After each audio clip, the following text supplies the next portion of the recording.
আমরা যারা সিনেমা ইন্ডাস্ট্রিতে কাজ করি বা থিয়েটার জগতেও যারা কাজ করেছেন, তারা কাঞ্চন মল্লিকের সম্পর্কে যে বিভিন্ন রকম বিষয় উঠে আসে, অনেকেই বিশ্বাস করতে পারেন না। তার কারণ কাঞ্চন মল্লিক ব্যক্তিগত জীবনে কখনো পর্যন্ত ঔদ্ধত্যপূর্ণ, অহংকারী একদম নয়, উল্টে বিনয়। কিন্তু দেখুন, যেমন আপনাকে মরুভূমিতে নিয়ে যে থাকতে গেলে সানস্ক্রিন ব্যবহার করতে হবে, ছাতা ব্যবহার করতে হবে, নাহলে পুড়ে যাবে গায়ের রং, চামড়া।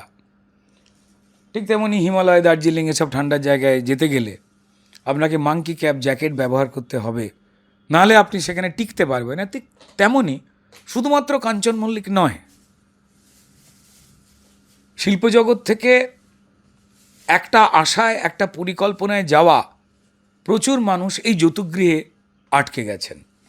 যে দলটার নিয়ম নীতিই হচ্ছে মানুষের সঙ্গে ঔদ্ধত্যপূর্ণভাবে কথা বলো, চুরি জোচ্চুরিকে হয় মুখ বুজে সাপোর্ট করো, আর না হলে চুরি জোচ্চুরির অংশ হও,